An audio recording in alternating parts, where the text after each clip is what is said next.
Let's continue Unit 9 with Lesson 41 entitled Reform in the South. If you look at our teaks, we see that most of them, or many of them I should say, are the same ones from Lesson 40. A few new things. We're going to look at the Reconstruction Acts of 1867, the election of Hiram Revels to the Senate and why that was important. We're going to continue talking about the economic, social, and political problems of Reconstruction. We want to identify the effects of legislative acts such as the Homestead, Morrill, and Dawes Acts. And finally, we want to add the 15th Amendment to our study of the previous 13th and 14th Amendments.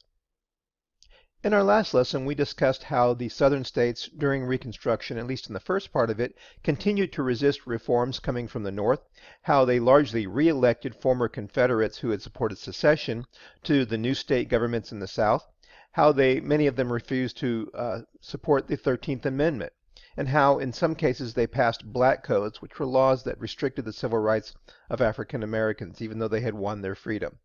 So with these actions, many in Congress, particularly those from the North, decided that the South was not going to reform itself, and that the presidential Reconstruction, this gentle Reconstruction, was not going to be successful. When the South refused to accept the 14th Amendment, the Republicans, and especially the Radicals, decided to take over, and this begins the second phase of Reconstruction, Congressional Reconstruction. One of the first acts of this is a piece of legislation called the Reconstruction Acts of 1867, actually a series of acts.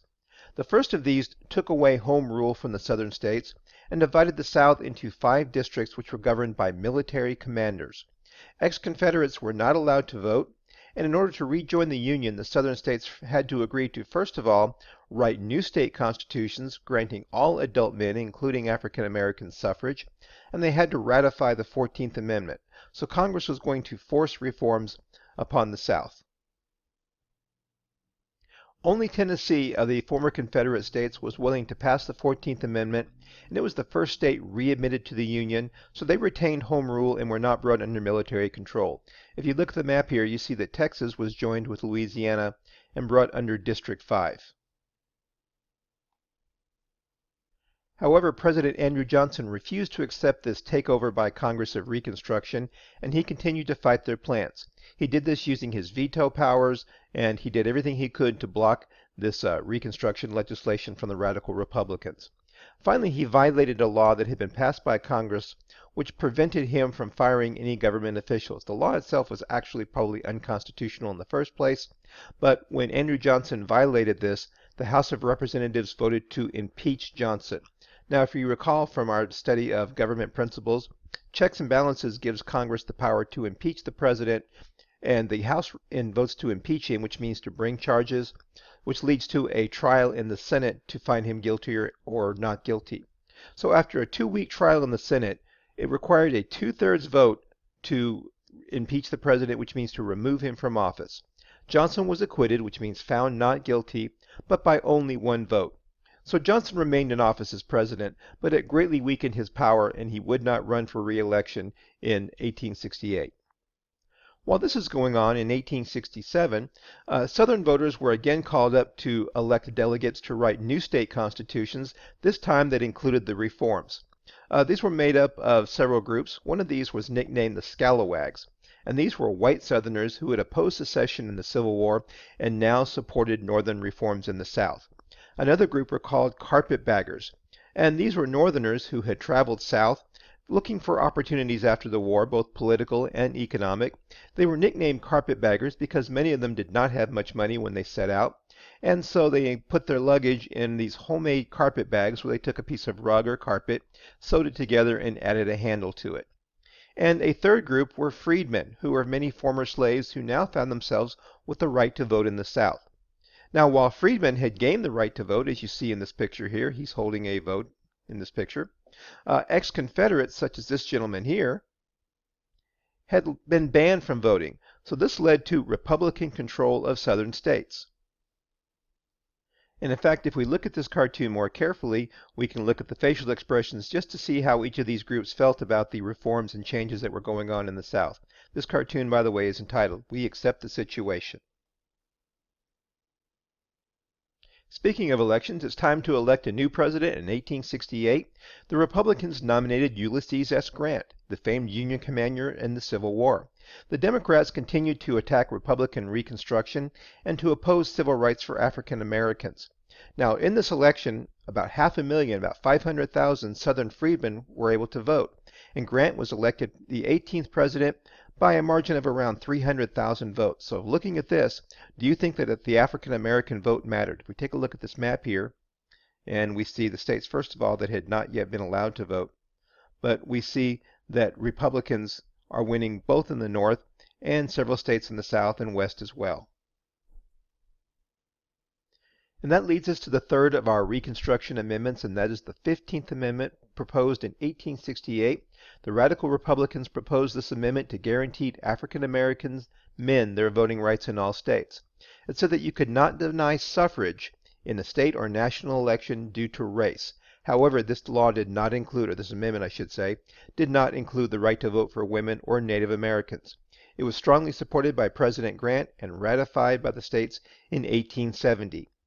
So with that, we have our three Reconstruction amendments. Let's take a moment here to review them.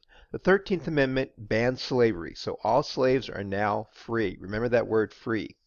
The 14th Amendment says that all those natural born or naturalized are citizens. And the 15th Amendment says all adult men have the right to vote. So if you can just remember 13th, 14th, 15th Amendment, free citizens vote. That'll help you remember those. All right, we talked about the fact that new delegates were being chosen to write new constitutions. So when these new constitutions were in fact written, a quarter of those delegates were African Americans. And one of the things that they did was to provide for social reforms in the South, to put an end to debtors' prisons. We've discussed that before, right? To create public schools that were tax-supported schools for Southern children. And of course to provide suffrage for all males according to the 15th Amendment. Now, one of the consequences, or I should say results of this, is that to provide these services, particularly public schools, required tax increases for all citizens. And another result of reforms in the South was the first African Americans being elected to Congress. Southerners elected their new government officials. A majority of these voters were Republicans, and winners were Republicans. In fact, 1/5 of them were African Americans. And they chose 14 black U.S. congressmen and 2 U.S. senators, at which point we want to remember the first of these senators, Hiram Revels from Mississippi. Now, Hiram Revels was actually appointed to the U.S. Senate, but he is the first African American to serve in the U.S. Senate. So by 1870, every state had ratified the 14th and the 15th Amendments, and all had been readmitted to the Union. So with this, 5 years after the death of Lincoln, his dream of reuniting the Union has finally been realized. Now, our last few lessons have tended to focus on the states to the east, meaning talking about the Civil War and Reconstruction, but activity is still going on out in the west. People are still moving in that direction, and in fact, Congress is going to pass several land acts to encourage growth and settlement out in the west. One of these is the Homestead Act, passed in 1862 during the Civil War, and the Homestead Act offered 160 acres of free land to any settlers willing to farm and improve that land over 5 years. Then we get the Morrill Act, which was passed in 1862 and reauthorized in 1890. And this created a series of land-grant colleges in the West to teach agriculture, engineering, and military training. And this had an effect on Texas as it created 2 schools in Texas.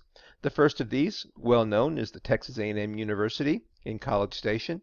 And another one is Prairie View A&M University, which is a historically black college and university as it was built mostly for African Americans. Then we have the Dawes Act in 1887. And the idea of the Dawes Act was to try to teach Native Americans to live and farm more like their white American neighbors. And so the Dawes Act took Indian reservation land and split it up into individual parcels, which would be given to natives as long as they were willing to become Americanized farmers. However, the Dawes Act was not very successful for a couple of reasons. One, the land was not very fertile, and most natives who farmed it were not very successful in their crops. And 2, some natives simply were not willing to adopt this lifestyle and give up their Native American way of life. So of the 3 acts here, the Homestead and Morrill Acts were highly successful. The Dawes Act, not so much. So our Lesson 41 thoughts. First of all, let's summarize the reform legislation that took place in the southern states during congressional Reconstruction. Number 2, what do you think has been the impact of the 13th, 14th, and 15th Amendments on the U.S.? And finally, how did the Homestead and Morrill Acts contribute to increased settlement of the American West during the late 1800s and early 1900s? Well, that concludes Lesson 41, and when we return, we will have our next and very last lesson of the year, and that is Reconstruction Ends. We'll see you then.